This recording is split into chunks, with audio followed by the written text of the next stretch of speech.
आज श्री बृहस्पतिवार व्रत कथा। भारतवर्ष में एक प्रतापी और दानी राजा राज्य करता था। वह नित्य गरीबों और ब्राह्मणों की सहायता करता था। ये बात उसकी रानी को अच्छी नहीं लगती थी। वह नहीं गरीबों को दान देती, न ही भगवान का पूजन करती थी और राजा को भी दान देने से मना किया करती थी। एक दिन राजा शिकार खेलने वन को गए हुए थे तो रानी महल में अकेली थी। उसी समय बृहस्पति देव साधु वेश में राजा के महल में भिक्षा के लिए गए और भिक्षा मांगी। रानी ने भिक्षा देने से इनकार किया और कहा, हे साधु महाराज, मैं तो दान पुण्य से तंग आ गई हूँ। मेरा पति सारा धन लुटाते रहते हैं। मेरी इच्छा है कि हमारा धन नष्ट हो जाए, फिर न रहेगा बांस न बजेगी बांसुरी।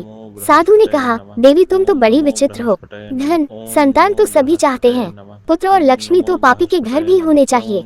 यदि तुम्हारे पास अधिक धन है तो भूखों को भोजन दो, प्यासों के लिए प्याऊ बनवाओ, मुसाफिरों के लिए धर्मशालाएं खुलवाओ।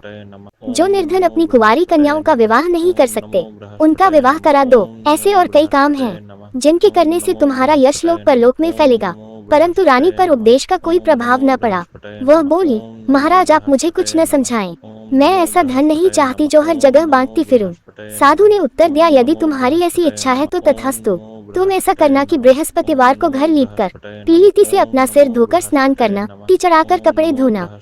ऐसा करने से आपका सारा धन नष्ट हो जाएगा। इतना कहकर वह साधु महाराज वहां से आलोक हो गए। साधु के अनुसार कही बातों को पूरा करते हुए रानी को केवल 3 बृहस्पतिवार ही बीते थे कि उसकी समस्त धन संपत्ति नष्ट हो गई। भोजन के लिए राजा का परिवार तरसने लगा। तब एक दिन राजा ने रानी से बोला कि हे रानी, तुम यहीं रहो, मैं दूसरे देश को जाता हूँ, क्योंकि यहाँ पर सभी लोग मुझे जानते हैं, इसलिए मैं कोई छोटा कार्य नहीं कर सकता। ऐसा कहकर राजा परदेश चला गया। वहाँ वह जंगल से लकड़ी काट कर लाता और शहर में बेचता। इस तरह वह अपना जीवन व्यतीत करने लगा। इधर राजा के परदेश जाते ही रानी और दासी दुखी रहने लगी।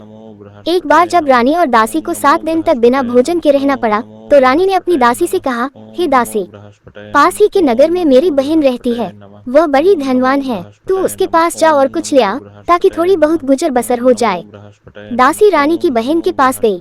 उस दिन गुरुवार था और रानी की बहन उस समय बृहस्पतिवार व्रत की कथा सुन रही थी। दासी ने रानी की बहन को अपनी रानी का संदेश दिया, लेकिन रानी की बड़ी बहन ने कोई उत्तर नहीं दिया। जब दासी को रानी की बहन से कोई उत्तर नहीं मिला तो वह बहुत दुखी हुई और उसे क्रोध भी आया। दासी ने वापस आकर रानी को सारी बात बता दी। सुनकर रानी ने अपने भाग्य को कोसा। उधर रानी की बहन ने सोचा कि मेरी बहन की दासी आई थी, परंतु मैं उससे नहीं बोली, इससे वह बहुत दुखी हुई होगी। कथा सुनकर और पूजन समाप्त करके वह अपनी बहन के घर आई और कहने लगी, हे बहन, मैं बृहस्पतिवार का व्रत कर रही थी। तुम्हारी दासी मेरे घर आई थी, परंतु जब तक कथा होती है तब तक न तो उठते हैं और न ही बोलते हैं, इसलिए मैं नहीं बोली। कहो दासी क्यों गई थी? रानी बोली, बहन तुमसे क्या छिपाऊं, हमारे घर में खाने तक को अनाज नहीं था। ऐसा कहते कहते रानी की आंखें भर आई। उसने दासी समेत पिछले 7 दिनों से भूखे रहने तक की बात अपनी बहन को विस्तार पूर्वक सुना दी। रानी की बहन बोली, देखो बहन, भगवान बृहस्पति देव सबकी मनोकामना को पूर्ण करते हैं। देखो, शायद तुम्हारे घर में अनाज रखा हो। पहले तो रानी को विश्वास नहीं हुआ, पर बहन के आग्रह करने पर उसने अपनी दासी को अंदर भेजा तो उसे सचमुच अनाज से भरा एक घड़ा मिल गया। ये देखकर दासी को बड़ी हैरानी हुई। दासी रानी से कहने लगी, हे रानी, जब हमको भोजन नहीं मिलता तो हम व्रत ही तो करते हैं, इसलिए क्यों न इनसे व्रत और कथा की विधि पूछी जाए ताकि हम भी व्रत कर सकें। तब रानी ने अपनी बहन से बृहस्पतिवार व्रत के बारे में पूछा। उसकी बहन ने बताया, बृहस्पतिवार के व्रत में चने की दाल और मुनक्का से विष्णु भगवान का केले की जड़ में पूजन करें तथा दीपक जलाएं, व्रत कथा सुने और पीला भोजन ही करें। इससे बृहस्पति देव प्रसन्न होते हैं। व्रत और पूजन विधि बताकर रानी की बहन अपने घर को लौट गई। 7 दिन के बाद जब गुरुवार आया तो रानी और दासी ने व्रत रखा। घुड़साल में जाकर चना और गुड़ लेकर आई, फिर उससे केले की जड़ तथा विष्णु भगवान का पूजन किया। अब पीला भोजन कहाँ से आए, इस बात को लेकर दोनों बहुत दुखी थे। चूंकि उन्होंने व्रत रखा था इसलिए बृहस्पति देव उनसे प्रसन्न थे, इसलिए वे एक साधारण व्यक्ति का रूप धारण कर 2 थालों में सुंदर पीला भोजन दासी को दे गए। भोजन पाकर दासी प्रसन्न हुई और फिर रानी के साथ मिलकर भोजन ग्रहण किया। उसके बाद वे सभी गुरुवार को व्रत और पूजन करने लगी। बृहस्पति भगवान की कृपा से उनके पास फिर से धन संपत्ति आ गई, परंतु रानी फिर से पहले की तरह आलस्य करने लगी। तब दासी बोली, देखो रानी, तुम पहले भी इस प्रकार आलस्य करती थी, तुम्हें धन रखने में कष्ट होता था, इस कारण सभी धन नष्ट हो गया, और अब जब भगवान बृहस्पति की कृपा से धन मिला है तो तुम्हें फिर से आलस्य होता है। रानी को समझाते हुए दासी कहती है कि बड़ी मुसीबतों के बाद हमने ये धन पाया है, इसलिए हमें दान पुण्य करना चाहिए, भूखे मनुष्यों को भोजन कराना चाहिए और धन को शुभ कार्यों में खर्च करना चाहिए, जिससे तुम्हारे कुल का यश बढ़ेगा, स्वर्ग की प्राप्ति होगी और पितृ प्रसन्न होंगे। दासी की बात मानकर रानी अपना धन शुभ कार्यों में खर्च करने लगी, जिससे पूरे नगर में उसका यश फैलने लगा। एक दिन राजा दुखी होकर जंगल में एक पेड़ के नीचे आसन जमाकर बैठ गया। वह अपनी दशा को याद करके व्याकुल होने लगा। बृहस्पतिवार का दिन था। एकाएक उसने देखा कि निर्जन वन में एक साधु प्रकट हुए। वह साधु वेश में स्वयं बृहस्पति देवता थे। लकड़हारे के सामने आकर बोले, हे लकड़हारे, इस सुनसान जंगल में तू चिंता मग्न क्यों बैठा है? लकड़हारे ने दोनों हाथ जोड़कर प्रणाम किया और उत्तर दिया, महात्मा जी, आप सब कुछ जानते हैं, मैं क्या कहूँ? ये कहकर रोने लगा और साधु को अपनी आत्मकथा सुनाई। महात्मा जी ने कहा, तुम्हारी स्त्री ने बृहस्पति के दिन बृहस्पति भगवान का निरादर किया है, जिसके कारण रुष्ट होकर उन्होंने तुम्हारी ये दशा कर दी। अब तुम चिंता को दूर करके मेरे कहने पर चलो, तो तुम्हारे सब कष्ट दूर हो जाएंगे और भगवान पहले से भी अधिक संपत्ति देंगे। तुम बृहस्पति के दिन कथा किया करो। 2 पैसे के चने मुनक्का लाकर उसका प्रसाद बनाओ और शुद्ध जल से लोटे में शक्कर मिलाकर अमृत तैयार करो। कथा के पश्चात अपने सारे परिवार और सुनने वाले प्रेमियों में अमृत व प्रसाद बांटकर आप भी ग्रहण करो। ऐसा करने से भगवान तुम्हारी सब मनोकामनाएं पूरी करेंगे। साधु के ऐसे वचन सुनकर लकड़हारा बोला, हे प्रभु, मुझे लकड़ी बेचकर इतना पैसा नहीं मिलता जिससे भोजन के उपरांत कुछ बचा सकूं। मैंने रात्रि में अपनी स्त्री को व्याकुल देखा है। मेरे पास कुछ भी नहीं जिससे मैं उसकी खबर मंगा सकूं। साधु ने कहा, हे लकड़हारे, तुम किसी बात की चिंता मत करो। बृहस्पति के दिन तुम रोजाना की तरह लकड़ियां लेकर शहर को जाओ। तुमको रोज से दुगुना धन प्राप्त होगा, जिससे तुम भली भांति भोजन कर लोगे तथा बृहस्पति देव की पूजा का सामान भी आ जाएगा। इतना कहकर साधु अंतर्ध्यान हो गए। धीरे धीरे समय व्यतीत होने पर फिर वही बृहस्पतिवार का दिन आया। लकड़हारा जंगल से लकड़ी काटकर किसी शहर में बेचने गया। उसे उस दिन और दिन से अधिक पैसा मिला। राजा ने चना गुड़ आदि लाकर गुरुवार का व्रत किया। उस दिन से उसके सभी क्लेश दूर हुए, परंतु जब दोबारा गुरुवार का दिन आया तो बृहस्पतिवार का व्रत करना भूल गया। इस कारण बृहस्पति भगवान नाराज हो गए। उस दिन उस नगर के राजा ने विशाल यज्ञ का आयोजन किया तथा शहर में ये घोषणा करा दी कि कोई भी मनुष्य अपने घर में भोजन न बनावे, न आग जलावे। समस्त जनता मेरे यहाँ भोजन करने आवे। इस आज्ञा को जो न मानेगा उसे फांसी की सजा दी जाएगी। इस तरह की घोषणा संपूर्ण नगर में करवा दी गई। राजा की आज्ञानुसार शहर के सभी लोग भोजन करने गए, लेकिन लकड़हारा कुछ देर से पहुंचा, इसलिए राजा उसको अपने साथ घर लिवा ले गए और ले जाकर भोजन करा रहे थे तो रानी की दृष्टि उस खूंटी पर पड़ी जिस पर उसका हार लटका हुआ था। वह वहां पर दिखाई नहीं दिया। रानी ने निश्चय किया कि मेरा हार इस मनुष्य ने चुरा लिया है। उसी समय सिपाहियों को बुलाकर उसको कारागार में डलवा दिया। जब लकड़हारा कारागार में पड़ गया और बहुत दुखी होकर विचार करने लगा कि न जाने कौन से पूर्व जन्म के कर्म से मुझे ये दुख प्राप्त हुआ है, और उसी साधु को याद करने लगा जो कि जंगल में मिला था। उसी समय तत्काल बृहस्पति देव साधु के रूप में प्रकट हुए और उसकी दशा को देखकर कहने लगे, अरे मूर्ख, तूने बृहस्पति देव की कथा नहीं करी, इस कारण तुझे दुख प्राप्त हुआ है। अब चिंता मत कर, बृहस्पतिवार के दिन कारागार के दरवाजे पर 4 पैसे पड़े मिलेंगे। उनसे तू बृहस्पति देव की पूजा करना, तेरे सभी कष्ट दूर हो जाएंगे। बृहस्पति के दिन उसे 4 पैसे मिले। लकड़हारे ने कथा कही। उसी रात्रि को बृहस्पति देव ने उस नगर के राजा को स्वप्न में कहा, हे राजा, तुमने जिस आदमी को कारागार में बंद कर दिया है वह निर्दोष है, वह राजा है, उसे छोड़ देना। रानी का हार उसी खूंटी पर लटका है। अगर तू ऐसा नहीं करेगा तो मैं तेरे राज्य को नष्ट कर दूंगा। इस तरह रात्रि के स्वप्न को देखकर राजा प्रातः काल उठा और खूंटी पर हार देखकर लकड़हारे को बुलाकर क्षमा मांगी तथा लकड़हारे को योग्य सुंदर वस्त्र आभूषण देकर विदा कर दिया। बृहस्पति देव की आज्ञानुसार लकड़हारा अपने नगर को चल दिया। राजा जब अपने नगर के निकट पहुंचा तो उसे बड़ा आश्चर्य हुआ। नगर में पहले से अधिक बाग, तालाब, कुएं तथा बहुत सी धर्मशाला, मंदिर आदि बन गई हैं।